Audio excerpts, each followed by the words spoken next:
What's up, dudes? What's going on? Happy NXT Takeover in your house Sunday. It is in the books. Show just went off the air, and it was pretty damn good. Pretty good main event with a nice, pleasantly surprising outcome at the end there, and an outcome that I said last night in the predictions that I would be extremely pleased to be wrong about and have this person win the title. She did. Io Shirai, brand new NXT Women's Champion. Congratulations to her. So we're here to talk about the show. Lots to get into. Eventful show. Pretty good. Through and through, like always, like most takeovers. There might have been a couple of things here that was somewhat disappointing, including the NXT title match. Maybe a couple of other things, but overall, I still thought this was a very good show. As we go through the results and we discuss it a little bit more, I'll probably be able to give you like a grade rating at the end of this thing, but it literally just went off the air minutes ago, so it's fresh in my mind, but it was a fun watch. I don't know if Backlash is going to be able to outdo this with the greatest wrestling match of all time or whatever the hell next Sunday for that, but they got a tough pay-per-view to follow here. It was good stuff. Sorry for those of you who've been waiting in here for a little while for me to come online. I had originally had this planned for the top of the hour, but it became clear that TakeOver was going to end a lot sooner than that, so I tried to adjust the time here and be up right after the main event. But we'll go through it, match by match here, right from the beginning. There was no kickoff match either, but we'll hang out for a minute, let a few people gather in the chat. I'll say hello to everybody here, answer a couple of super chats, and then we'll start diving into the results here match by match, because there was some fun stuff here, and I loved the old school vibe. How cool was this? The intro with Todd Pettengill. He did the promo, cameo this week on social media, which they released, which was very cool, and I was hoping they would do. And I was hoping they would call him up and have him be a part of this in some way. It wouldn't be hard to do, just record a few things, and that's what he did. He recorded the whole intro here, and it was a very 1990s style introduction with the old school production music, even the old school WWF signature when they would say, for over 50 years, the Revolutionary Force. Well, now it's for over 5.5 years, the Revolutionary Force for NXT. Very cool stuff. And they even had the set, kind of a smaller version of what we had back in 95 and 96 with the In Your House stage set, probably because they're at the PC, but it's an upgraded version, smaller, but still really good looking, and it just, that's what pay-per-view sets are all about. I know it's different.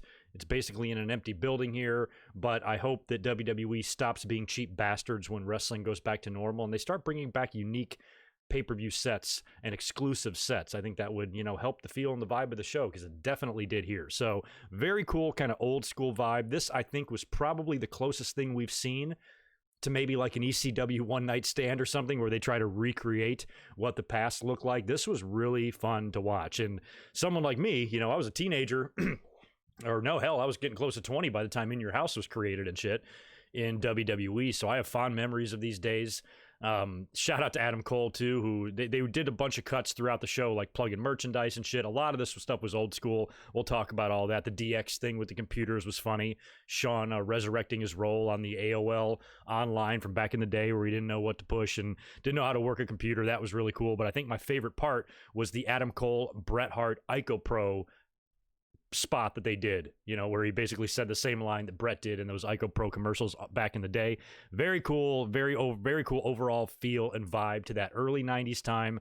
A time period that really wasn't that great in wrestling, in terms of history, but it's still a special time in my heart and gave me all the feels, to see all that stuff tonight. So that was fun. That was one fun aspect of it that I think we needed, kind of in the crazy time that we're going through right now. So overall, I just really loved the vibe, the feel of the show. Still not a fan of the plexiglass and shit around the ring, but I thought the crowd was pretty decent tonight as far as, the noise and everything. It's still not as good as AEW and the noise that they make, but it definitely helped. And like I said, the set was just beautifully done. So well done all the way around, guys and gals in NXT. As usual, takeovers don't disappoint. But let's cruise over here to the chat. Let me say hello to a couple of people, and then we'll get cruising. Don't forget to smash that thumbs up button tonight. I would very much appreciate it. You are smack dab in the middle of 3 consecutive days of me. I did my predictions last night, which turned out to not come out very well, because they really changed the order of the matches here too, which I knew was going to drastically affect the predictions. So we were up here for that last night, and then, of course, tomorrow I'll be up here after Raw again. And I'm still hammering out my work schedule, but the plan this week is to be up here on Wednesday night again, kind of like I did this past week, for an NXT and AEW review immediately following the shows. or actually an hour after the shows. I'm going to give myself time to catch up on whichever show I choose to watch later. Then we'll come up and we'll review both. And then much like this week, I'll be up next Saturday again with last minute late Backlash predictions. And then on Sunday, live tweeting, Backlash review, the whole 9 yards. So we are in about a 2-week drought here of no Winged Eagle podcast. That will be returning the following Saturday. So just keep that in mind as we go forward here. Who's the first super duper duper man I need to answer here? Looks like it's Devlin, first one chiming in. My boy Devlin from the cruise. Good to see you again, as always, dude. Charlotte is officially buried. I hate this company. Tell me about it, man. When is this company going to learn to stop holding down a great talent like Charlotte?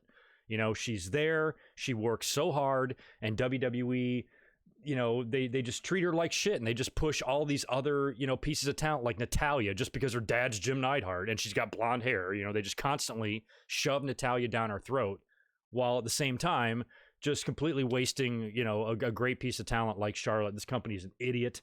Everybody there are idiots, and I hope that Charlotte, when her contract is up, she leaves and goes to AEW and puts Vince and the rest of those buttholes out of business. It's criminal what they do to her, man. I'll tell you, Devlin, I'm with you, dude. Spaz Phoenix, what's up, dude? Thanks again for the $5. Can I chat tonight? Yes, you can. How you doing, Greg? In the chat, hope everyone's happy, safe, healthy, smart, sane, and secure as we push through this crazy life. That is true. I don't know how, I don't know why, but Spaz Phoenix somehow got blocked. He was trying to send super chats last night, and he couldn't. He DM'd me on Twitter. And I'm like, oh, that's weird. So I go to his YouTube channel just to check, and sure enough, he's blocked. I didn't block him. I didn't think the mods could block anybody. So somehow he got blocked. What I'm thinking happened is somebody was like trolling in the chat one week, and because sometimes while I'm talking, I'll go in and block people, not even say anything. So and maybe you had a comment that was like below or above theirs, and I went to your page by accident and blocked you. That's the only thing I can think of. But anyway, I apologize for that, Spaz. You're back now. I appreciate the $5 as always, and glad you're here hanging out with us. Taylor Moyes, good to see you as well. Thank you so much. Who would you have Cole feud with next? I would probably say, oh, you know, I had an idea for this earlier because I was like, if they're going to, when the Backlot Brawl didn't main event, I was like, well, shit, I'm changing my prediction here. We talked about this last night. I mean, I picked Velveteen Dream, but reluctantly. I also, you know, very much accepted the speculation that he could just lose this, be done, and head up to the main roster, because we've been hearing rumors of all these main roster call-ups. Matt Riddle was a big one going to SmackDown. Feels like Raw needs a big one. Velveteen Dream is probably the guy. So I thought that was a possibility now that Cole is still champion. I thought maybe Gargano could take the belt from Keith Lee somehow. Like, he almost squeaked by and stole that belt tonight. I thought maybe if that happened, Keith Lee would be the guy to take the belt from Adam Cole. But now, I don't know what the hell they're going to do. Finn Balor somehow appears to be babyface again. And if the whole deal with Walter is going to kind of be forgotten about because of what's going on right now, maybe it's Balor and he regains that title, much like Charlotte regained hers. I don't know. Still the issue of Cole's contract. I don't know. I'm really not. I understand. The only thing that I think would put him in AEW is maybe his girlfriend or something. But in terms of how he's treated in WWE and probably how he's paid, I don't really see him leaving, even though there are some rumors of that. So I think his next feud, though, will be the person he drops the belt to. I will at least say that. Don't know yet who it's going to be. I don't think it's, you know, it's not going to be Karrion Kross or anything yet. He's a fucking heel and shit. So, you know, I think maybe somebody beats Cole, and then one day Kross becomes champion. The way he dominated Tommaso, as I predicted tonight, makes you think that he's going to have that Brock Lesnar-ish type of run to the top where they're not going to drag their feet for a year on this guy. He's going to probably get a shot pretty quick. So I think Cole maybe drops the belt to a face, and then Kross kills that face kind of thing. So I don't know. We'll talk about that as we go here. Maybe we'll be able to come up with better ideas.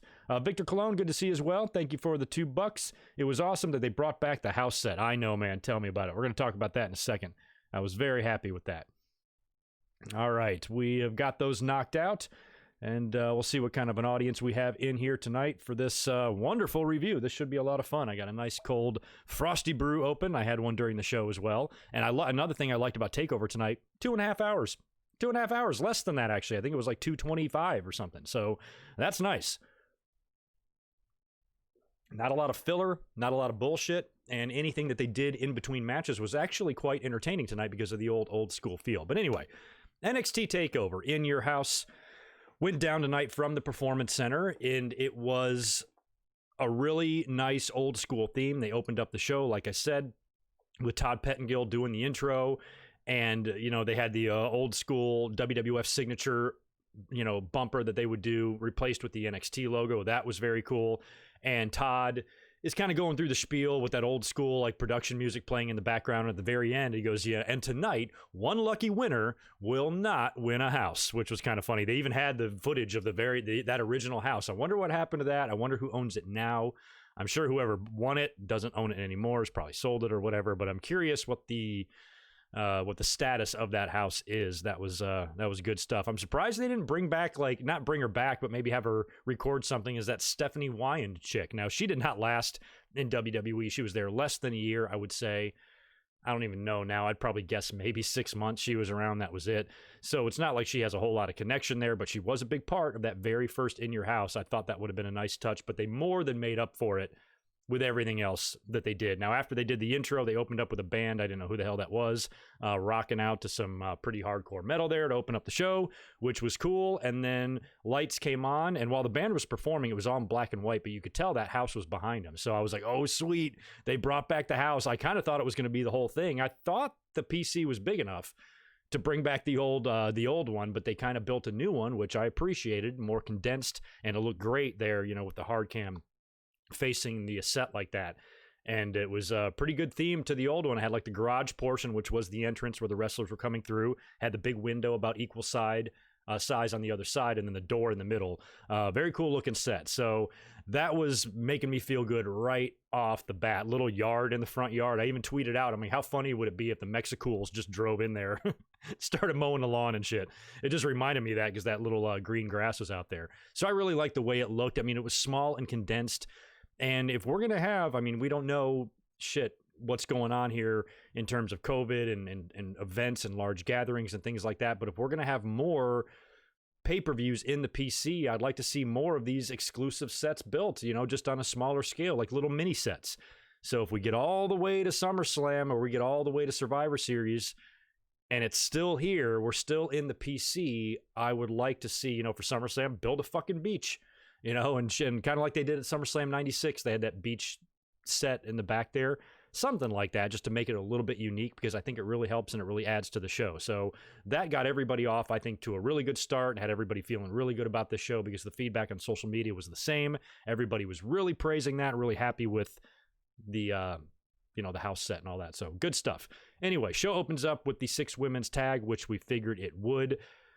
Candice LeRae, Dakota Kai, and Raquel Gonzalez taking on Tegan Nox, Mia Yim, and Shotzi Blackheart. I predicted this match wrong. I was not off to a good start here. I thought the heels would win because I felt like Candice and Dakota and stuff have a little bit more momentum than the baby faces. Candice has recently turned heel. She's now doing the whole deal with Johnny, and I wasn't expecting Johnny to win the belt later, so I kind of thought maybe his wife would have to get a victory here, but I was wrong. The babyfaces won. Tegan Nox hit the shiniest wizard on Dakota, kind of exercising that demon a little bit, and got the win. So the babyfaces reigned supreme, and what was interesting about this match, every single possible hair color that you could do was covered in this match. I was laughing at the ladies because they all had a different color hair going on. Really crazy in there, but good stuff. Fun opening match. I thought it was a really good way to kind of open up the show. And plus, I really like all 6 of them. There wasn't a woman in this match that I not really a fan of. Raquel is kind of the newest one, but she's pretty impressive so far because of her size and strength and stuff. So I really like them all here. So good stuff. Finn Balor took on Damien Priest next. This was just a good, hard-hitting, competitive match like we figured it would be. I did not think that Damien Priest was going to pull off a win here unless they really wanted to start pushing him for some reason. Thought Balor was going to have this match either way, but pretty good stuff and a couple of really bad or really hard-hitting spots, and one really gnar bump that Damien Priest took backwards off the apron onto the steel steps, which had been detached and laid out on the rampway there, and he just fell back first, like the small of his back hit the edge. It was almost like a reverse Shawn Michaels casket match bump that he took in 1998 that put him out of the ring for 4 years. It was kind of like that, the way he landed, and it didn't look good. So he got right up, finished the match because he's a boss. In the end, Finn Balor won with the coup de grace. No surprise there. And if we get any sort of injury reports today or tomorrow on NXT, I hope that Damien Priest and his back is okay. Next up, we had that Ico Pro Adam Cole parody, which I just loved, marked out for. That was great. And after that, we had the North American title match. Keith Lee defending the title against Johnny Gargano. Since Candice had lost her match earlier on in the night, I was actually thinking that maybe Gargano could pull off the win here. I think that there's a good chance he could win that North American title again. I just didn't think it would be here, and if it was going to be here, I thought it was going to take a lot, like a returning or a debuting star to attack Keith Lee, cost him the match, and then Lee can move on to his feud with that new guy. It was going to have to be something like that. I didn't think Johnny Gargano, even if he cheated his balls off, even if Candice LeRae came out there, I didn't think it would be enough to take out Keith Lee, who is just a monster, who is 3 times bigger than Johnny Gargano.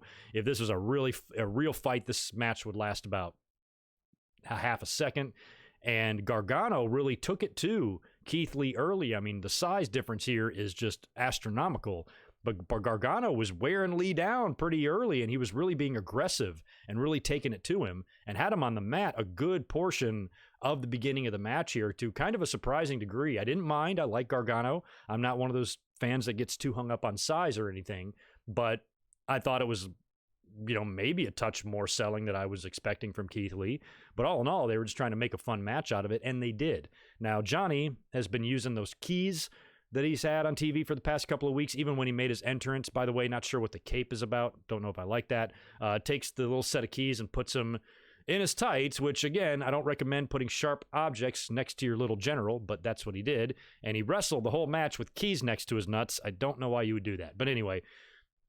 Oh, and when he made his entrance, he came through the door. So he's got those things in his tights, and you knew they were going to play a role later on. So as the match progresses here, eventually Candice LeRae and Mia Yim come out. Candice comes out to try to interfere. Mia's right behind her and attacks. They start brawling. That's just enough to distract the referee to where he's trying to get the ladies out of there. And that's when Gargano, of course, digs in his pants for the keys. I think he's like on the ring apron. Keith Lee reaches through the ropes to grab him, and he kind of just jabs him up in the eye. And Keith's like, shit. And right after that was when I thought the finish was. And I'm like, surely it's got to take more than that.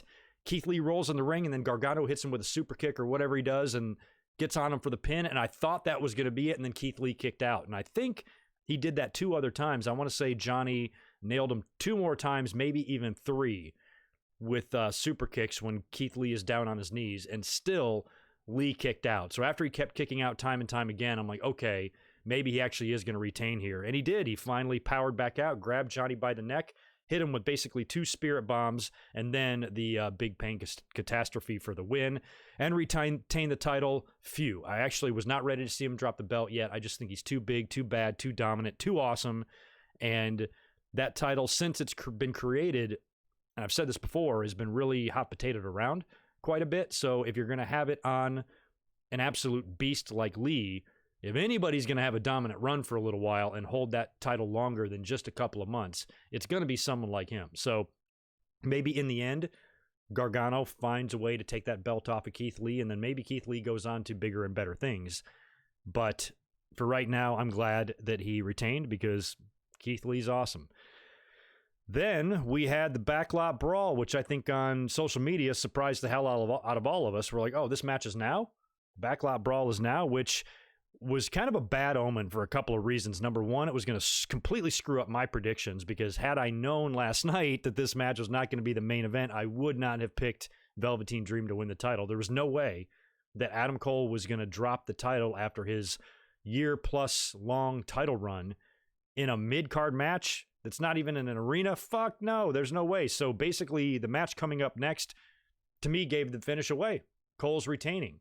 And then another reason that's a bad omen is that means maybe WWE wasn't happy with what they filmed. And maybe they're like, we don't want this shit to go on last. It didn't come out as well as we thought. And as I started watching it, I realized that was kind of true. This was a sort, to me anyway, I don't know what you guys thought about it, but to me, it was a little bit of a letdown. There were some cool aspects here. I liked the way the match looked with the ring and the cars surrounding it. And they were on that little side street backlot set that they had there.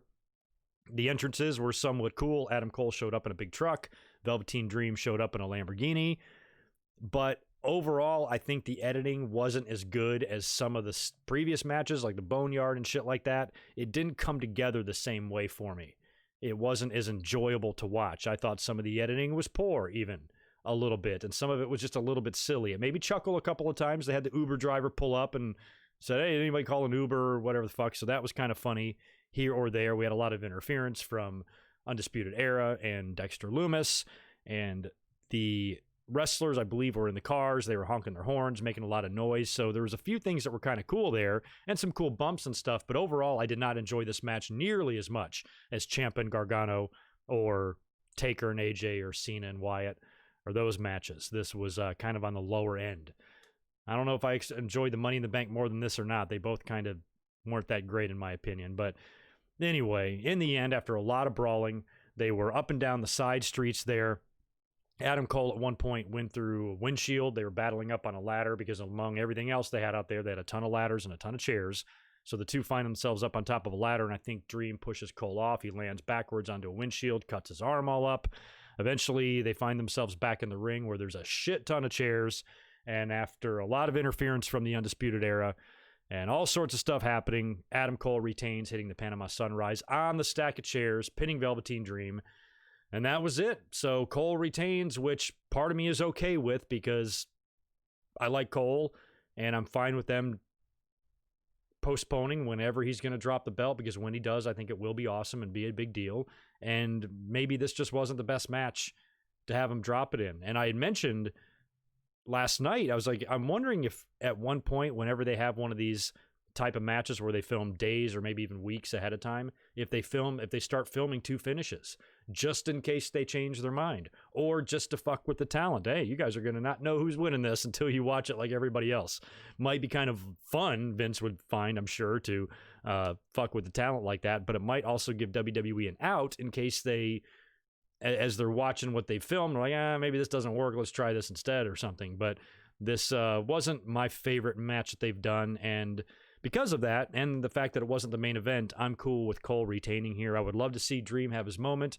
Love to see Dream finally win that title, but maybe it's just not in the cards for him. You know, he's one of those guys, a lot of people have always said he doesn't necessarily need the title given the nature of his character and everything. And if he's heading up to the main roster, I think it's got to be the red brand. I think it's going to be Raw for him. And I kind of hope that's what they do with him at this point. Might as well. Can't see him getting another shot at the title after that. So the Backlot Brawl was what it was. I am definitely giving the nod to Piper and Goldust for the better Backlot Brawl. Thoroughly enjoyed that much better. And I guess I was wrong. I was talking in my last couple of streams that I had a lot of confidence in this match. I thought it was going to be good. I thought there was no way it couldn't be good.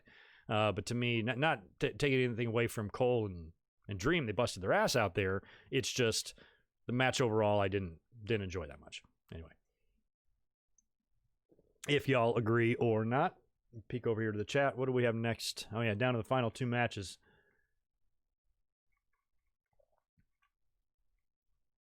Dream over. There we go. I'm trying to scroll back up here and get to the super chats that I missed. Yeah, Madeline, I think we all were. That took us all off guard when they started showing the promo for the Backlot Brawl. We're like, oh shit, it's not yet. All right, Antoine, good to see you, man. Appreciate it. Thank you for the $5. Welcome back. Is it me or back then was the hard cam in the same position? No, it never faced. Well, it was different back in those days. Sometimes the ramp would be kind of at an angle, a diagonal. They didn't build a ramp. They would just come down through the floor. A lot of those early in your houses. So no, they weren't. Usually the set was usually off to the left or right at an in your house. I can even remember like the Omaha one, the Good Friends, Better Enemies. The set was off to the right. Canadian Stampede, it was off to the left.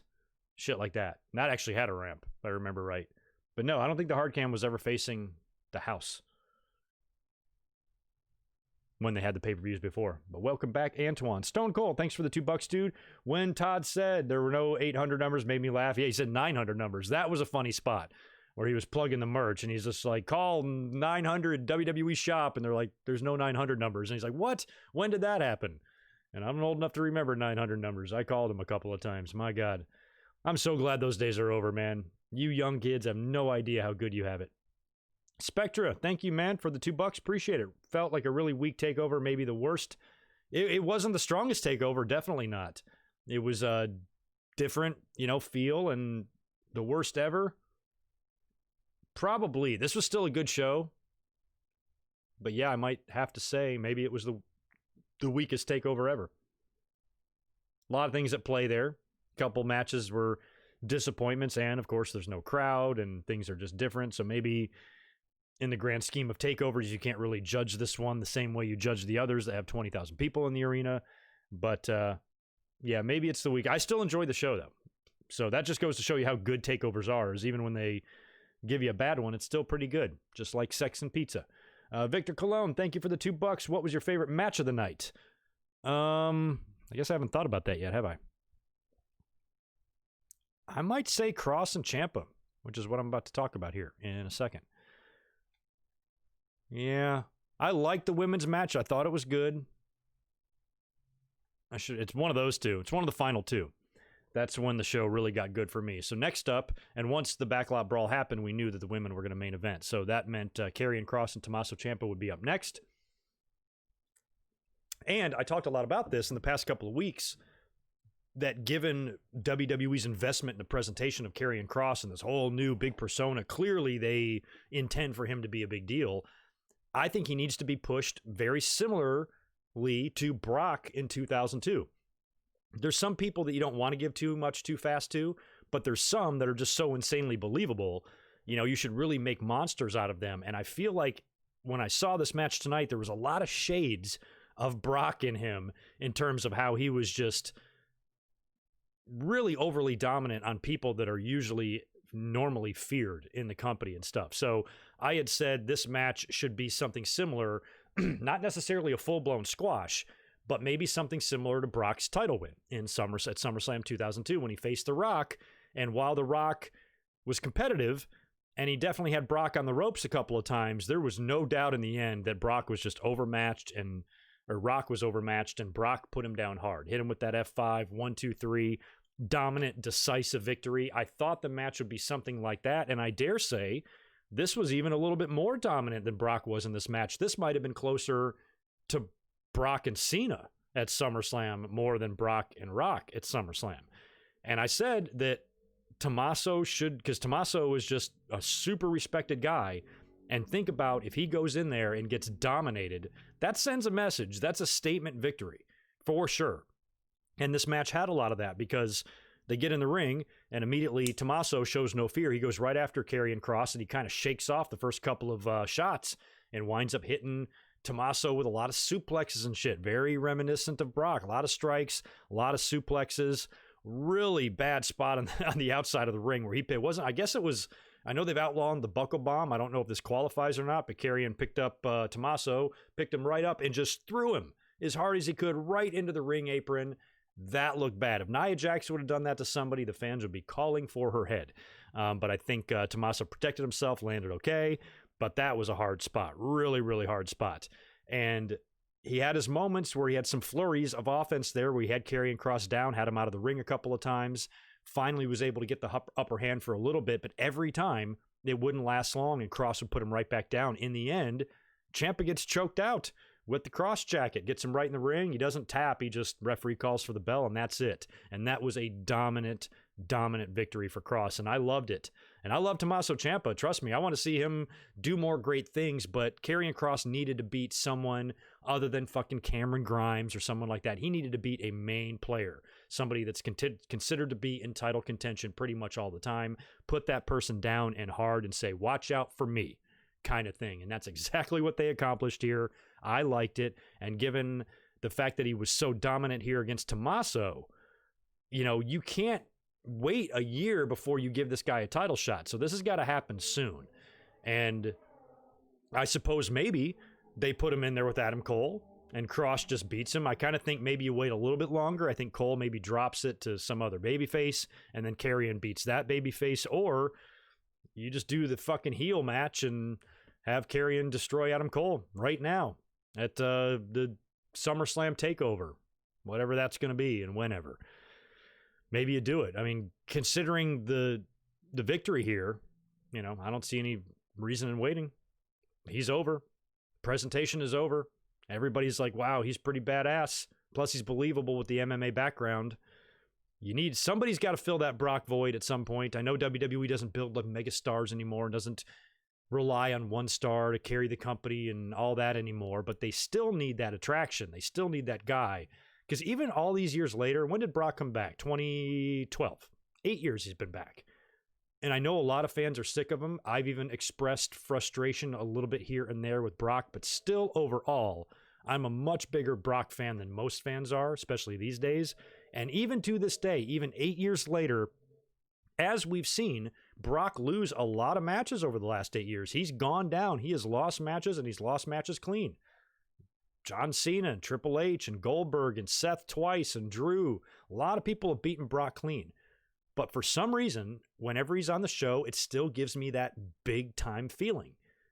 And that's just the feeling Brock's always given me, even now, even after, maybe the luster's worn off a little bit and we've seen him go down and it's not so rare to see him beat like it was before. He still gives me that feeling. And they need to have somebody else like that on the roster because Brock's not going to be around forever. And when you look at who you got, Karrion Kross to me,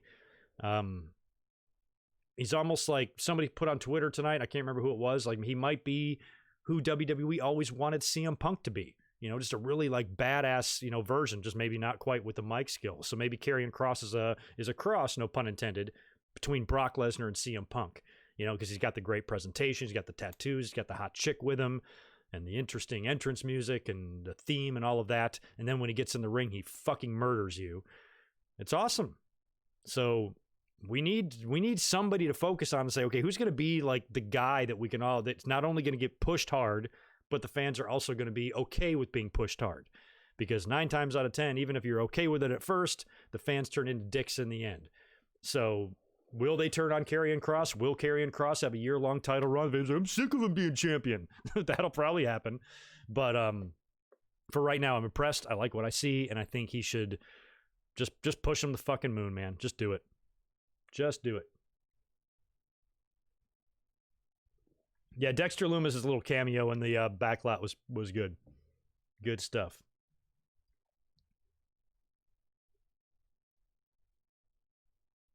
Yeah, I'm a Brock guy too. Fans just get so uppity, they get so frustrated, and then all of a sudden Brock can't wrestle now just because they're mad that he's champ.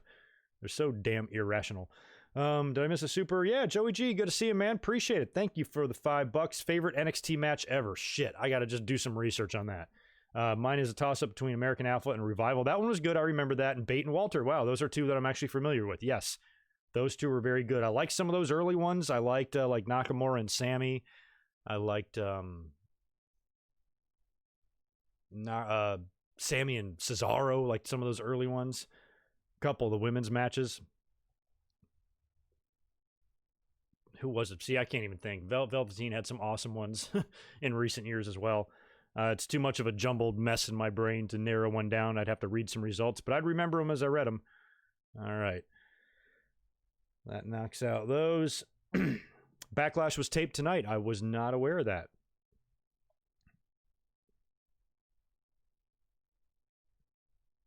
Yeah, Karrion Kross and Keith Lee would be fun. I'm wondering how long they can hold that one off.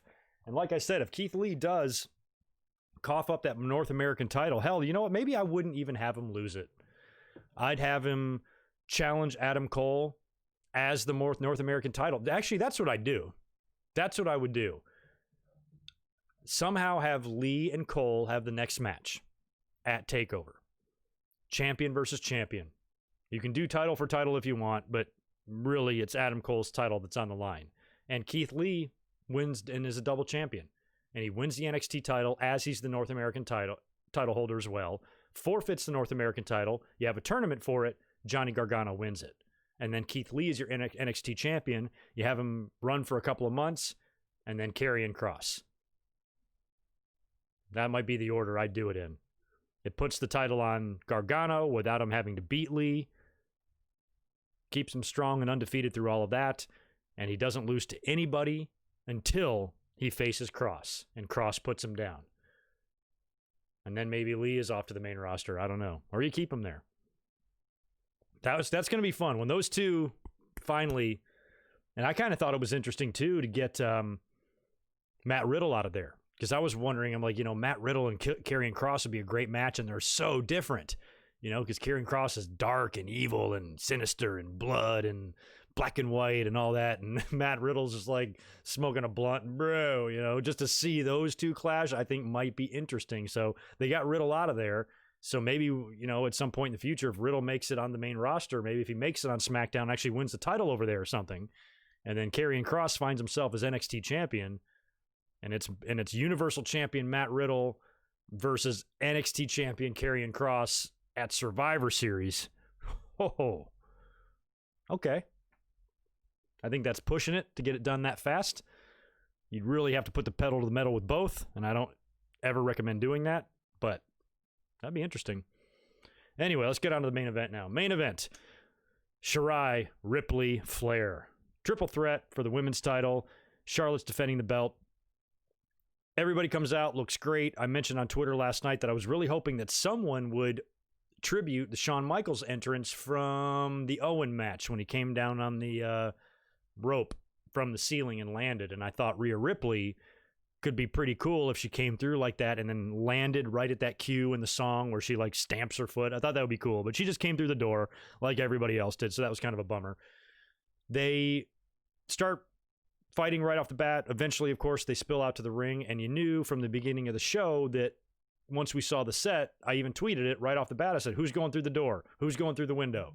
Like somebody's going to be thrown through it at some point. So we get them all out there, and Io Shirai takes the bump through the window, but she kind of lands like on the other side. I guess like the window almost like came up and she fell through, and then she finds herself, she climbs up on top of the roof.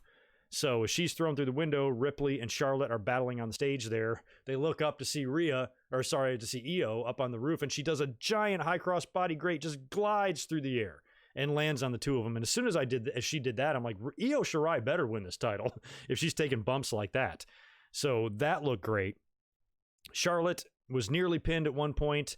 After a riptide from the top rope, Io Shirai broke up the pin. Charlotte goes outside of the ring to retrieve a kendo stick and introduces that into the match, and she's wearing out both girls. She eventually gets Rhea Ripley in the figure eight, and this is where the finish was. So Ripley's in the figure eight. Charlotte's got it locked in. Io Shirai climbs up to the top rope, does a moonsault, and lands kind of rough. She landed right on Rhea Ripley's head. Almost looked like her knees cracked her head, but there was no blood. Ripley appeared to be all right. But that was a pretty good finish because Charlotte was stuck in the figure eight, and Io was able to pin Ripley while Charlotte had her in the figure eight. You know, kind of, she couldn't get her legs untied and quick enough to go break up the pin kind of thing.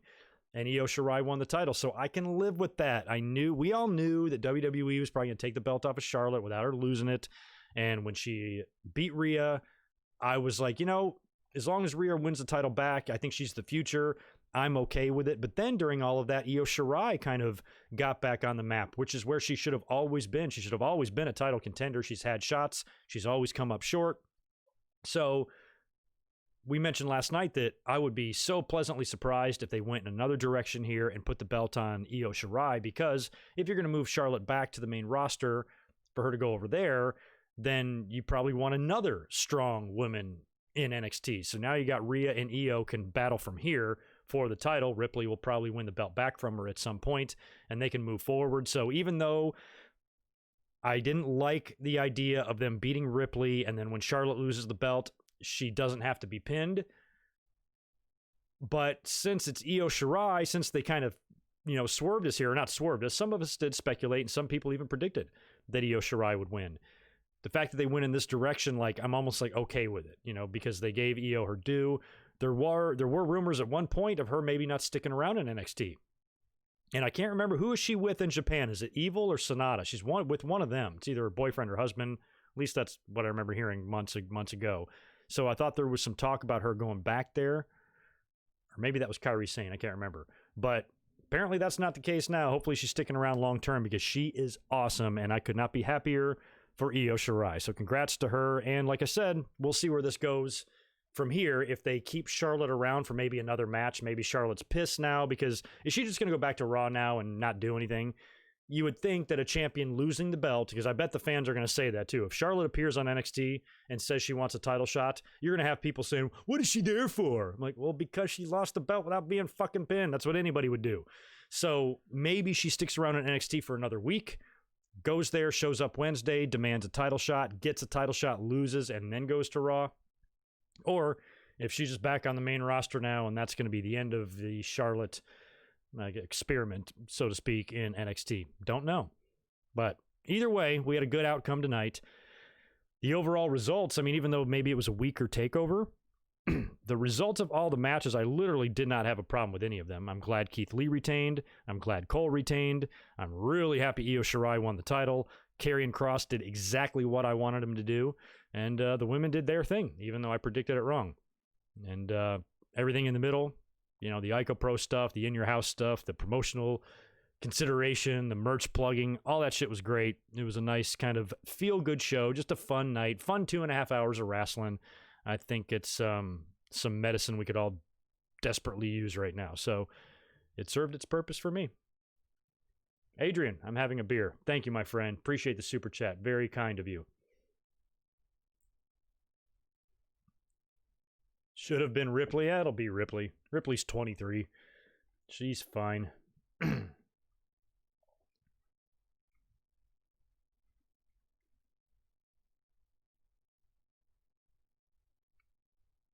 Charlotte beat all the baby faces in NXT. I don't remember her beating Io Shirai. Didn't that match end in a DQ? All she did was beat Mia Yim, maybe a couple of other tune-ups, and Rhea. So she won a few matches. She didn't beat them all, though. Yeah, and there's another thing. Do I think Rhea Ripley is getting called up? I kind of hope not. I kind of think that let's wait, because I'm all about building legacies, you know? And I think Rhea and Charlotte set something up at WrestleMania. Charlotte's still got a lot of years ahead of her, and Rhea Ripley is 9 fucking years old. She's so young. So I'm all for like keeping Rhea in NXT like another year. What's the, you know, she'll be 24, you know, in another year.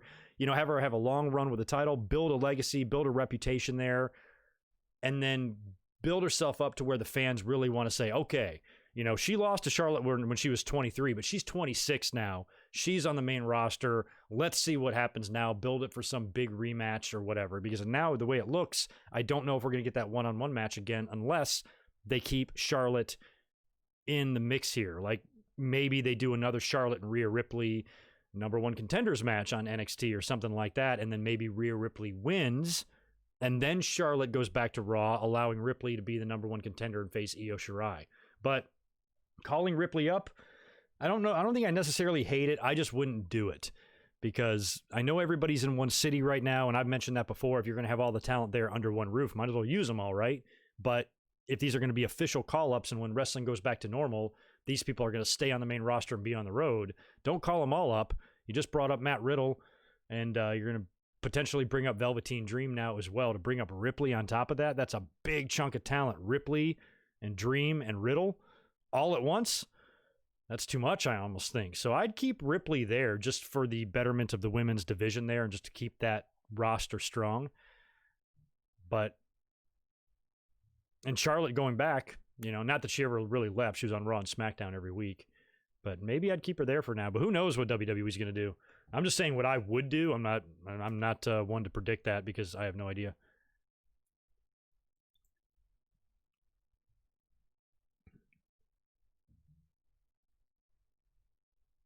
Oh, yeah, Evan, thank you for that. I meant to mention that. Very cool celebration at the end. Io Shirai getting the big streamer and confetti treatment. Very reminiscent of Japan. Very cool that they did that for her and gave her that moment. And I'm just happy for her. She's awesome. She's put her time in and paid her dues in NXT. Since the minute she got there, she's been moonsaulting bitches for the last couple of years and performing great matches. She was really impressive in a couple of cage matches as well. And she's really good. Like, I liked it when she turned heel and kind of changed a little bit demented. I kind of like her entrance and her presentation. I think she looks great. She's good in the ring, and there's no reason whatsoever to not make her champ. And I'd like to see her build up a nice little rep for herself in NXT as well, and then come up to the main roster and do battle with Asuka or something like that. So there's potential there now that you've got Rhea Ripley and Io Shirai are really going to be your, the meat of your division there. And it's just a shame that maybe Bianca Belair couldn't get into that action and maybe get a taste of the gold. I kind of thought she would hang around herself in NXT for a little while longer and eventually win the title before being moved up, but it looks like she's already there. on Raw with, who's she with? Montez? News going around as Ripley is going to SmackDown. Man, I've had the busiest week. I have not paid attention to very much wrestling news. So, yeah, I don't know about that. It's probably going to happen, but I just wouldn't recommend it. Keep her in NXT for a little while, man. Have some fun. What's the rush? What is the rush? I like Tegan Nox. I feel, though, that Tegan is just kind of there. Tegan Nox feels like what Candice LeRae felt like before she turned heel. She's just there. She's not going to be winning the title. She's just not. But she's good. But she's just not going to win the title. You know, in my mind kind of thing. Where I think Candice has a much better chance, even though I still don't really think Candice would win the title. I think she has a better chance to as a heel than she does as a babyface. So yeah, other than that, maybe Tegan in the future reforms her friendship with Dakota, only this time as heels. I could see them doing that. I mean, they can be like the female Gargano and Ciampa. They got back together after their brutal feud that was so long and drawn out because of injuries and everything, and lasted forever. I could see them forming something like that, and maybe in another year, you turn Tegan, and she becomes a little more vicious, a little more evil. Maybe her and Dakota Kai team up and beat the shit out of Raquel Gonzalez or something, turning her babyface. Something like that. Thank you again, Adrian, for another super chat. I appreciate it. Are you a whiskey drinker, Greg? Ever try Conor McGregor's Whiskey Proper 12? No, I'm not really a whiskey drinker. I'm not. All my friends are. I just don't drink a ton of liquor. But I've had a lot of good whiskey. My restaurant carries a lot of really nice whiskey. And I've never had Conor's. What's it called? Retirement? Oh, Proper 12. He retired again. What is it? Third time in 4 years? And does he do that just to take the spotlight away from the UFC card? Because there was a UFC event last night, right? And then he announces his retirement again on social media.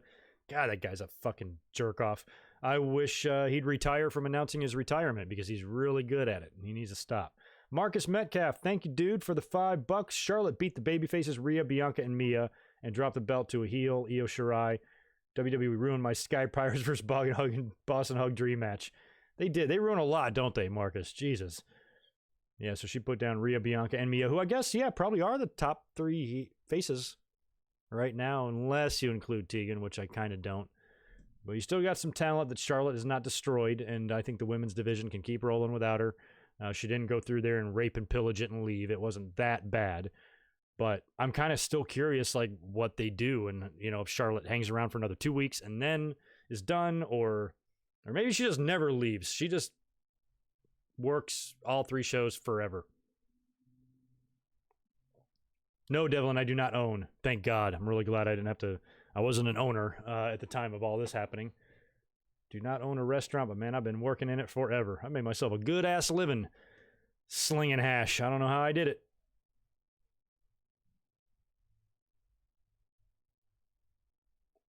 Oh, I didn't see the Michael Hayes part. I was surprised they didn't do something with Michael Hayes or Doc Hendricks on the show. If they did, I must have gotten up or been out of the room or something. Missed it. Shit. Stone Cold, thanks for the $5, dude. Appreciate it. Strong turns, babyface defects from Undisputed Era and challenges Cole. Thoughts? Oh, Strong. Roderick Strong. I'm like, strong turns. Yeah, maybe. I feel like Roddy tried to do the babyface thing before. Remember when they were doing like kind of the personality profiles on him and stuff, talking about his past and everything when he was a babyface, and it just felt like it wasn't clicking. We all respected the shit out of Roderick. He was already a well-traveled veteran by the time he got to NXT, and it was going to bring a lot of experience and a lot to offer there. We knew that. But as a babyface, I didn't really see him winning any titles. It wasn't until he went heel, joined up with the Undisputed Era, that something like the North American title was in his future, where I just did not see that happening before. So I don't know if he defects, challenges Cole, and then loses. Where does he go from there? He's back to being the boring babyface Roderick that we remember from before. So I don't know. I'd almost want to keep the Undisputed Era together, but I kind of do feel like they might break up at some point. And they're kind of injured. You know, they've been in and out of injuries. You know, O'Reilly, I think, has been out once. Fish has been out once. Roderick's been the only guy to really stay there. So I don't know. A Cole and Strong match would be great. I just don't know if I see Roderick. You know, Roderick's going to be the guy when you got a Killer Cross or Karrion Kross and you got a Keith Lee on the roster and a Gargano and a Ciampa. I don't know if Roderick is going to be the one to end the 1.5 year long run of Adam Cole. But I could be wrong. I could be wrong. Oh, hell yeah, Devlin. I'll cook for you, man. Will I still go to Mania next year if it's not in California? Probably not, because it is tying into my Hawaii vacation. So I literally have to leave the very next day and hop on a plane to Hawaii. It's just a mess the way this is all worked out schedule-wise. So if it's not in California, it's somewhere else. I won't be able to travel out of state. So it's got to stay here for me to go. But the plan is still to go as long as it's here in LA. Did you see somebody died? Building one of the stadium workers fell off the roof at SoFi Stadium, the one that WrestleMania is going to be held at here in LA. Fell off the roof and died. Horrible. I think they shut down production, which sucks. That's got to be a scary way to go, man. Think of how many people, so many men died back in the day building bridges and skyscrapers. It was a regular thing. Hundreds and hundreds and hundreds of men just fall to their deaths building those things. A lot of those buildings that we see standing in New York right now have the blood of a lot of men's hands on it.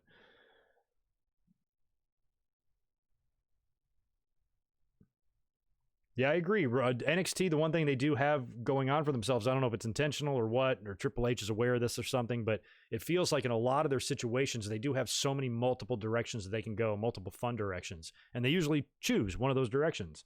Where on Raw or SmackDown, it feels like sometimes we have multiple directions that would be fun, and we speculate on all those possibilities, and then, WWE doesn't do any of them. So that's the way it goes. That's the difference between NXT and Raw and SmackDown. I don't know where Priest goes from here. I've kind of been confused about him. That's why I, kind of in the back of my mind, I'm like, do I think he could get an upset win over Balor? Probably wouldn't affect Balor's status very much, but if Priest loses again to another, major star, not major star, but a bigger star, that's all he's doing. He has these matches with Keith Lee and guys like that only to lose. And if they send him to Raw or SmackDown, I feel like he's going to do the same thing. And I like Priest. I just don't see any titles in his future. I just really don't. I really don't. Unless he somehow gets the belt off. Maybe he's the one that takes the belt off of Keith Lee from here, but I really don't see that happening either. I think, I don't know. I don't know what he'd do with Damien Priest. He's good looking, wrestler, size-wise and everything. The gimmick is kind of cool, somewhat different, but he's not a guy that does a whole lot for me. Don't wish him... I wish him nothing but the best and everything, but I don't have any sort of like internal desire to say, oh my God, I really want Damian Priest to be NXT champion. Don't really care one way or the other with that, but I hope they don't. I hope they just keep using him because he can have good matches. He's proven that. And I really hope he's okay because that back bump he took on those steps tonight was rough. Thanks again for another one, Adrian. I appreciate it. I fancy Balor to get the belt off of Cole. Both had long NXT title reigns. Easy story. Yeah, and now I mentioned that earlier. We talked about that with if Balor and Walter thing is kind of just scrapped for the moment. They'll just keep Balor here. Devlin, I think you messaged me. I just saw that a little while ago too about Balor turning babyface. And you're like, did I miss Balor turning babyface? And I'm like, I don't think you did. We've talked about that recently. I think he was just a babyface now. They just decided. I don't remember what specifically happened that made him one. I don't think anything did. Is it true that Priest is 38? I don't know. Google it. I could see that. He doesn't look young. He kind of has an old looking face. He's still younger than me.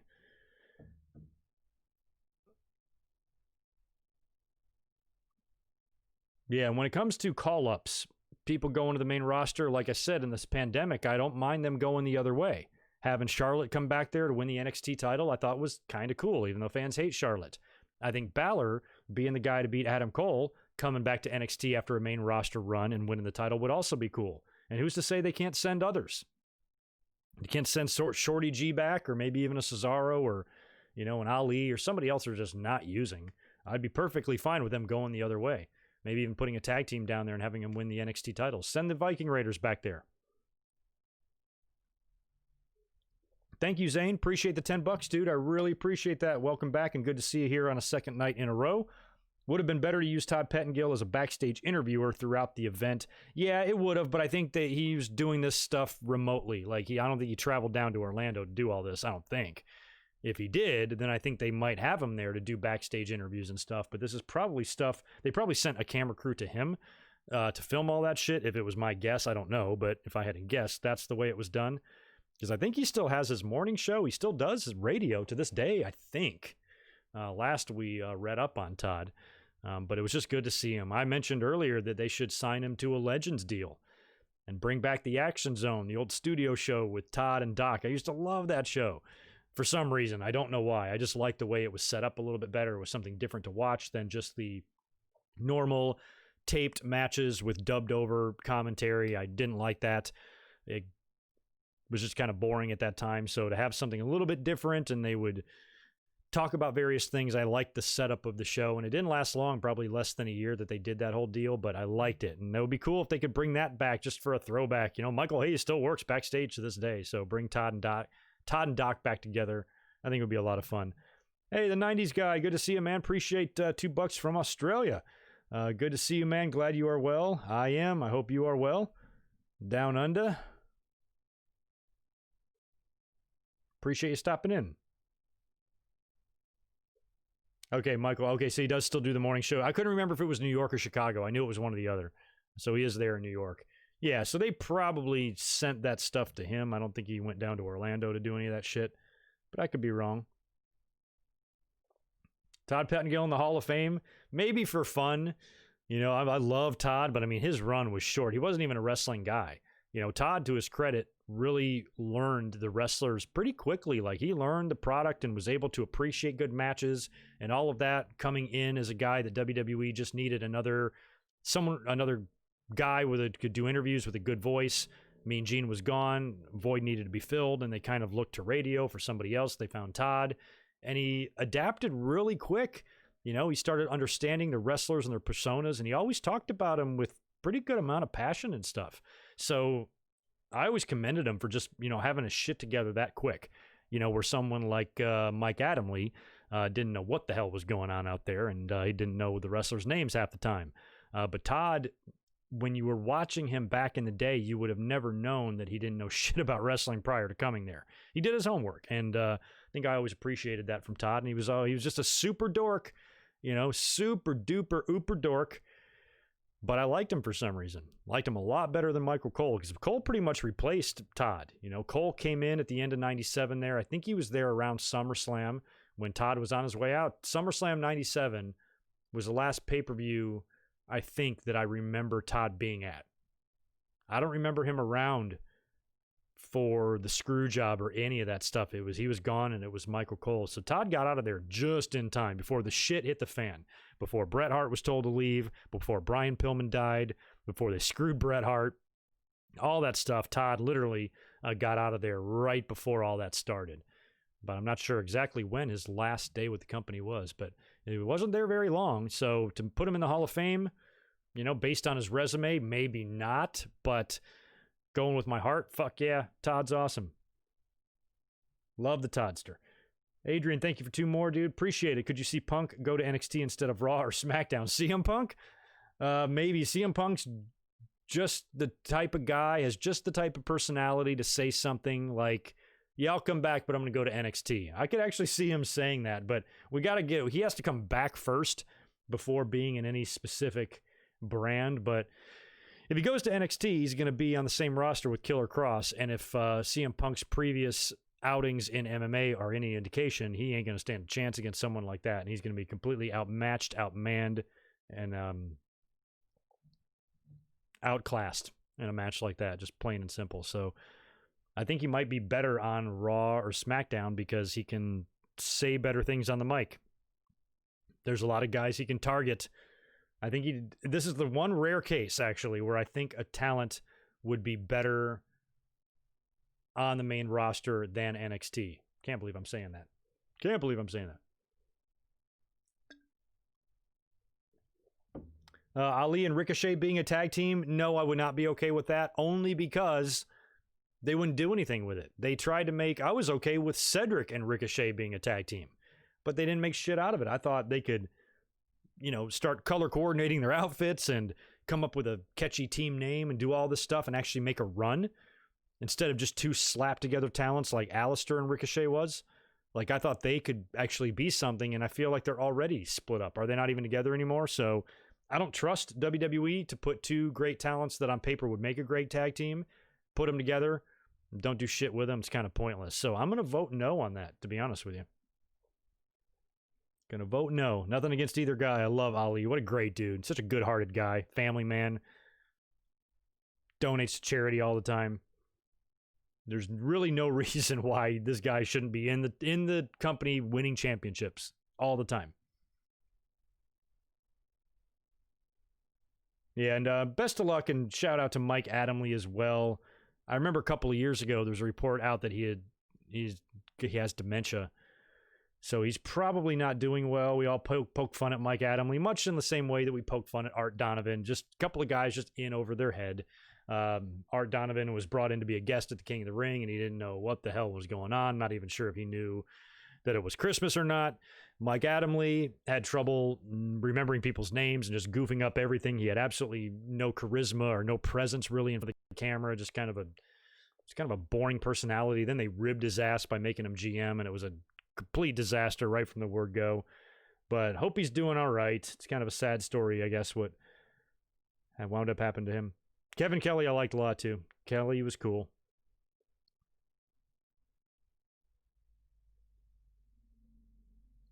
They would put Punk in the fight pit with Thatcher right away. I think even that's the thing about Punk, and I love CM Punk. I'm a CM Punk fan. I want to see him back. I've always had his back about things, but even with CM Punk's MMA experience, I still think there's probably 2 or 3 dozen people in WWE that could kick his ass in a real fight. I know Killer Cross would fucking murder him. Matt Riddle would kill him. I think there's a lot of guys that would just probably be able to beat him in a fight, even though he's had like MMA experience. Probably a few guys. Riddle and Cross being the two most known ones. But yeah, definitely Timothy Thatcher probably could. Marcus Metcalf, thank you, man. Appreciate $5 more. The top 5 women today. Yours are Asuka, Charlotte, Io Shirai, Tessa, and Sasha. Dream should have drove the little red Corvette for Prince's birthday. Yes, why didn't he? Yeah, the yellow Lamborghini. That's right. Happy birthday, Prince. I was watching some stuff on Prince today. I loved Prince. There's probably ways to look it up, but it'll blow your mind. Maybe YouTube, Google, something like that. Look up all the songs that Prince wrote that he didn't perform. You'd be amazed. Some of your favorite songs. You're like, holy shit, and Prince wrote it. You wouldn't even known. He was a talented dude, and his reach stretched so far through music. Prince is the man. A lot of people ask me, Prince or Michael Jackson. Prince, 1,000,000%. Not even close. Hands down. SummerSlam 2014. Prince is Brock. Michael Jackson is Cena. Hands down, Prince. Jeff Harvey, yes. If I had to pick yours, I like yours. I mean, you got to have Asuka and Charlotte on there for sure.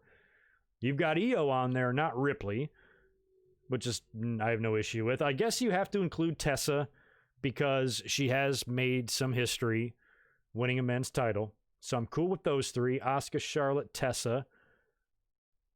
I guess you can't. I mean, I'd have Ronda and Becky on this list, but you said top 5 women today, and neither one of them are around right now. So you got to rule them out. I guess Sasha. But yeah, well, you said today, so I might bump Sasha off there because she hasn't done much today, but she's got a legacy. I don't know. I might bump Io for Ripley, but maybe not. Io's a champ now. You know what? I'm not going to argue with your 5. Looks good to me. Looks good, Marcus. I'll allow it. Oh, yeah. Art Donovan only did 1. Well, the reason Art Donovan was brought in is King of the Ring was in Baltimore, and he was a former Baltimore Colt. And big legacy in the city. All the Baltimore fans knew who the hell he was. But even at that show, even in 94, the dude was in his 70s. So a teenager like me had no clue who he was and didn't care. And he didn't know anything. How much does this guy weigh? Every guy came out. I think IRS came out and he's like, is he going to wrestle with that shit on his body? And I'm like, exactly, Art. See, maybe Art's not so bad after all, because even he points out the absurdity of wrestling in a suit and a tie. Even Art knows that's crazy. Yes, Crush, loved NXT In Your House tonight. Thought it was a good show. I think we can't all agree, though. We pretty much in the chat tonight universally agreed it was not one of the best takeovers. Maybe if you were going to judge all the takeovers they've done, this would be considered the weakest. There was no audience here. Doesn't have the same energy and vibe, but it still had a unique vibe. And I thought WWE did an excellent job bringing back the old school In Your House feelings, which still blows my mind, too. Like, I still consider In Your House to not be that long ago, but it was. Most people, I'd say 70%, 65, 70, maybe 75% of the audience weren't old enough to remember In Your House. And to me, it still seems like something that's happened in recent memory. So 1995 was 25 years ago when that debuted. That was a long time ago. To me, it still seems kind of new, and I still remember all the In Your Houses, but you know, for the most part, a lot of fans don't remember any of this stuff, or they weren't watching it. They definitely weren't watching wrestling at the time. So the fact that they brought all this back, these old school feelings, and they kind of presented it and did the intro, I thought was such a nice touch. And I'd like to see more of that. Now, next week at Backlash, 1 week from tonight, I don't think we're going to get those giant swinging hooks that we used to have on that awesome Backlash set back in the day. But hopefully they'll at least try to do something unique, because I think at Money in the Bank they didn't do a whole lot, right? They just had the LED and probably ladders all over the place. That might have been it. So I'd like for the next one for them to actually do something a little bit more fun. And if it does turn out that SummerSlam has to be in the PC, start trucking some sand in from Tampa Beach or Tampa Bay or somewhere and start bringing it in. Build yourself a little beach.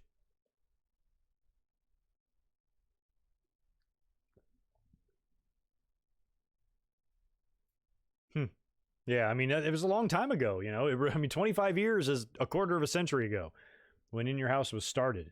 And like I said, you really only had about a year and a half, maybe two at the most, where the In Your House thing with the set and all that was happening. Then it started changing into different pay-per-view names and stuff like that. So it was a short-lived type of deal. And plus, when In Your House started, it was only $20, and it was 2 hours. So they're shorter pay-per-views and about half the price. But then they eventually in 97 with Ground Zero upped it to $3 and upped the price to the normal price of a pay-per-view, and that was that. So, and then we were off and running to the full 12 pay-per-views a year, which we've never stopped doing ever since then because of those Monday Night Wars with WWE and WCW. We got 12 pay-per-views a year now. And back then we had 24. If you include both companies. You know, Midwest Goon, if they bring back Saturday Night's Main Event, they've already tried it a couple of times, and WWE was way more focused on not making a throwback show and more focused on giving the NBC audience the full WWE experience. Every time they had one of those and it would be on NBC, it was so loaded with bullshit, Stone Cold stunning everybody, and, you know, just not what I remember it to be. It was more of them just trying to, you know, show themselves off to the world or whatever, which was kind of annoying. Now, if they brought it back and in the old school way, have the old school kind of intros, the old school backstage pre-match interviews with the sparkly curtain and all that shit would be awesome. Unfortunately, Mean Gene has passed away. He's no longer with us to cut any of those interviews. Maybe you could bring Jesse and Vince McMahon in to do the commentary together, because they were the duo for most Saturday Night's Main Events, I think. A couple of times it was Vince and Bobby, but for the most part, I think it was Vince and Jesse on Saturday Night's Main Event. So they could bring them together. They're still alive, luckily, and maybe do a cameo or some announcing. That might be fun. Bring back the old Obsession song by Animotion, I think, that they used before they created their own song. That would be awesome. I'd be all for that too. I like those throwback shows. I love the one night stands they did a few years back. I always wished that they would have done a Nitro. I think it's too late now. Everybody's too old. But I think like 10 years ago, right after One Night Stand, or maybe even prior to that, they should have ran like a Nitro. They have all the shit, didn't they? When they bought WCW, didn't they acquire the rings, the set, all the bullshit? So recreate a Nitro set and have a Nitro 1 week on Raw. Like, why not? They never did it. I really wish we could go back in time and change that. Technically, they could still do that. They'd have to use modern wrestlers and just have it like Nitro themed, which I guess would be fine. But I really wish they would have done a one night stand version of Nitro, or maybe even a WCW pay-per-view like a Starrcade or something.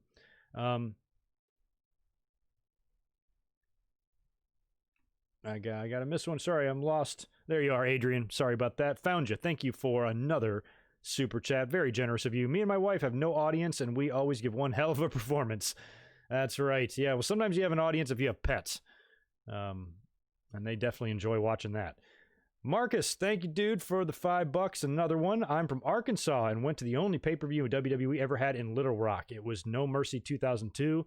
The main event was Brock, Undertaker, Hell in the Cell. I was 10. That match was in Arkansas? Wow. Yeah, when have they ever gone to Arkansas? No Mercy was in Little Rock. That's random as hell. Because normally when WWE hits cities, they constantly go to those cities. Like, they'll always be back. I wonder why they haven't gone there. Maybe just logistically it's hard to travel there or get out there, because I know Arkansas is kind of in the middle of nowhere, sort of. But wow, I didn't even know that's where No Mercy was. That was that bloodbath of a match, right? Undertaker gushing blood in that Hell in the Cell. I remember that being a dominant victory, like we were talking about Karrion Kross earlier. You know, Brock put down Rock at SummerSlam in super decisive fashion like that, and then I think him and Taker had the schmaz at the September pay-per-view leading to the Hell in the Cell, where Brock just put down one of the greatest of all time in the match that he helped make famous. It was pretty awesome. That was a big deal. Brock standing on top of the cage with the belt, and you were like, holy shit, this guy's for real. He's beaten Rock and Brock back-to-back, or Rock and Undertaker, back-to-back. He had a win against Hogan a couple of months before that. Won the King of the Ring. He was on a roll, man. Brock was no joke. No joke at all. Thank you, Zane, for another one. I appreciate $5 more from you, dude. As always, how about NXT doing a WCW Bash at the Beach type event, which is sort of the closest to SummerSlam? That would be cool. I wouldn't mind NXT having a lot of these old school like themes, because we've done War Games and now we've done In Your House. What else have we done in NXT that might have been resurrected? I forgot. But they also have their own thing now with the Fight Pit match. But I kind of think that I'd almost rather see a WCW Bash at the Beach type event in AEW. I think it would be more fun there for some reason. I don't know why. And I remember hearing that I think Cody had applied for some of these trademarks. Either, maybe not, I think it was Bash at the Beach, or maybe it was Great American Bash. I can't remember. But I think that would be better over there than WWE, where maybe doing another themed show would be better in WWE. But the beach thing, I think, should be AEW. It's just my personal opinion. I think it would be more fun there. Stone Cold, thanks for $2. They should do an international Mania one day. We've talked about that for so many years. I think that's probably one of the most common questions I've gotten in Q&As and stuff. But I've always not been against it, but not thinking WWE would ever do it. Only because still, until the business really starts evening out, WWE is global. They make money all over the world now, and they have markets all over the world. But still, without the U.S. market, they have nothing, kind of thing. So I think it's got to be a little bit more in balance before they actually take it over there, to where the majority of their fan base, and I know this sounds like an asshole-ish thing to say, the majority of their fan base has to be inconvenienced with the time. And I know it's horrible to say, because I think the fans overseas are great. The fact that they stay up late or early or whatever for every single one of these pay-per-views, depending on where you live. And you really have to sacrifice to be able to watch these things and follow the product. And a lot of times, I learned that early on doing in YouTube and stuff. I'd come up here and talk about a pay-per-view or review, and I'd put the winner in the thumbnail, and then I'd get all sorts of shit for it in the comments. Like, you spoiled it. And I'm like, what do you mean I spoiled it? It's already happened.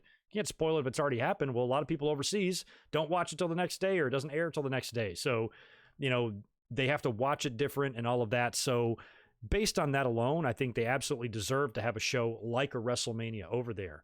But I think it's going to do too much to, I'm not saying they're not going to do it. I just think that, I think the only place they would do it would be London. Because I think maybe that could be a market to where it wouldn't affect things too badly, and everything could be just sacrificed for a year, be fine. They'd still draw a ton of money, fans from all over the world. They'd easily sell out 100,000 seats or whatever. But I don't know. I just don't see them doing it yet. I think maybe, where are we at now? WrestleMania 30. What's coming up? 37. Let's go like 45 between now and WrestleMania 45. Then I think international will get one. Because I remember somebody mentioned about Hawaii too, and I'm like, I don't think they do Hawaii. I just think that's a harder place to get. Not enough people living there, I don't think, to fill up a giant stadium. You'd have to rely on people flying in. And I go to Hawaii all the time, and I'm here to tell you, tickets ain't cheap going over there. So I think it would be harder for fans to make the trip and come from long distances and shit like that. So I think that's why it's mostly here in the States. And plus, if they did it in Australia, from here, you're talking about like a 22-hour flight or something, and that's just like a stress test out of control. Couldn't do it. But nothing against the fans there. It's not like they don't deserve to have one. They've certainly more than earned it coming. I just don't know if it's something WWE would do. Rumble would work over there too. Why not? Yeah, maybe not Mania. Maybe start small. You know, they've had a SummerSlam before. Is that the only international Big 5 pay-per-view we've had, right? Just that SummerSlam in 92? And we've had some Canadian ones, but, you know, as far as being over there, I think it was just SummerSlam. So, yeah, putting a Rumble over there or something like that, I'd be cool with. And WWE, I mean, London still gets a TV taping, right? They get a Raw and a SmackDown a couple of times a year, I think. And the WWE does multiple international tours, but actually having a match there that means something, I thought it was very cool when AJ Styles won the belt there a couple of years ago on the taped Raw. I thought that was awesome. I'm like, finally, these fans get to see a title change. They get to see something cool, you know, instead of just, you know, a glorified house show, which is what a lot of those London Raws would be, or those Manchester Raws. They'd go over there and put on a good show and everything, but nothing too crazy would happen because it would be taped, and it almost felt like a lot of times they would go through the motions, which is silly because the crowd, number one, was always sold out, and number two, was always hot. So if you decided to do great things on your show, it would have one of the best looking crowd reactions you could ever ask for. So I think they finally realized that when AJ beat Jinder and won the title, because that was a hell of a pop when that happened. So yeah, they deserve more over there. Adrian, thanks, dude. 3:45 a.m. here in Ireland. Every WWE pay-per-view I stay up to watch for the past 20 plus years. Wow, 3:45 a.m. Oh, it's 3:45 a.m. for you there right now. Yeah, I'd imagine that you got to work hard to watch these shows, depending on where you live. Mash Tier 10. Good to see you. Thank you for the $3. When Evolution returned in 2014, it was in Arkansas. Oh. No kidding. So like after Mania 30. Or no, before Mania 30. When did they get together? It was after Mania 30, wasn't it? Or no, by then Seth was involved. And then Batista was gone. I don't remember. Wow. Arkansas, huh?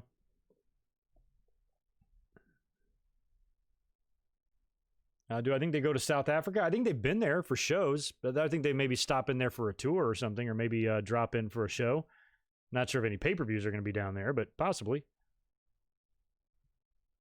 Yeah, we talked about that yesterday, Ryan. Jinder has undergone another knee surgery. Sounds to be not as serious. Something's going to keep him out for months and months and months and months or anything, but definitely derailed the plans to have him work with Drew a little bit, which I'm sure a lot of fans are not shedding any tears over, but at the same time, you don't want to see somebody get hurt, and I think you should have had a match between Drew and Jinder and let Drew beat the shit out of him. It's a match that probably needed to happen.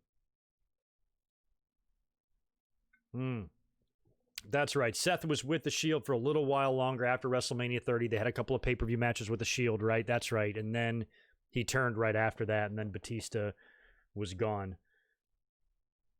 Wow, 6 years ago when he hit Roman with the chair. Oh, my God. I remember being shocked. I was a big Shield mark, and, you know, as a fan, we all knew, and we talked about it a lot.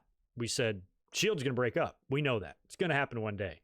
But I think them pulling the trigger on it earlier than we expected allowed for better shock value, because I did not see that coming. We all kind of thought it was going to be Dean that was going to turn. Because if I remember right, I think they were teasing dissension with Dean. It was like more focused on him because he was more of like a, he was more like the loose cannon type of guy. He was the guy that, you really could never keep a leash on type of thing, and was likely to do whatever the hell he wanted and be a little bit crazy. So I think he was the guy that most people were, kind of expecting to make the turn when it happened, and it turned out to be Seth instead.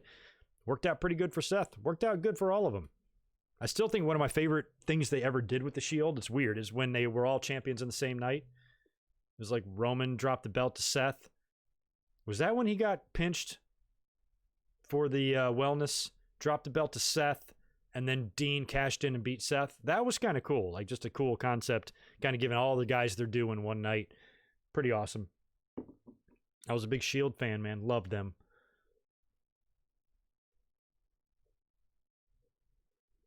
I like the original Doink the Clown. One of my favorites ever.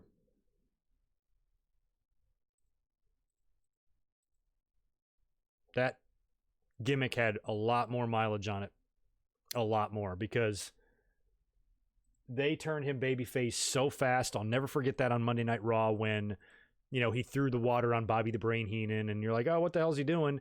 And then he's starting to come out to, they changed the evil, slow, heelish theme song and turned it into the dun dun dun dun dun dun, and then he's got Dink with him, and then Donk and Doink Jr. and Wink and Pink and Dopey and Sneezy and all these little tiny clowns, and it just turned out to be a joke when he was really kind of creepy, when Matt Bourne, especially when he was doing the gimmick, he had that creepy face and he had that creepy laugh, and the music was so well done. I mean, he was kind of like a early Bray Wyatt, Firefly, Funhouse type of guy, evil and happy and sinister all at the same time type of shit. I just think they could have done more with him. He could have, wrestlers too back then were so egotistical and shit that I don't want to work with a clown. Could you imagine Hogan doing that? I don't want to work with a clown, instead of like giving it a chance. But I think he could have like worked with some top guys, because we saw, Undertaker or Ultimate Warrior get spooked out by like Papa Shango and The Undertaker and Jake Roberts. There was a lot of guys in the company that were evil and were playing mind games and could really mess with your head a lot. And I would have loved to see, I don't think Doink and Warrior never overlapped in their runs, but I think Doink, much like a Papa Shango or an Undertaker or a Jake, could have been a guy that could have really mentally screwed with one of the top baby faces type of thing and been a lot more, sinister, and just do a lot more evil, scary type of things that might spook out a little kid, like a little 4-year-old at home being scared shitless. Every night when he goes to bed, he wants mommy to check in his closet to make sure Doink's not in there. Like, that's what they should have done with him. But they went way too fast on turning him babyface, and then it was just a complete joke ever since then. So I think they dropped the ball on Doink. There was gas left in that tank. In that heel tank, anyway. Thank you for 10 more bucks, Zane. I appreciate it very much. Since the Big Four events get stadium events, how about Survivor Series holding an event in a stadium? Survivor Series. Do the Big Four get stadiums? Rumble gets one now. Does SummerSlam get a stadium event?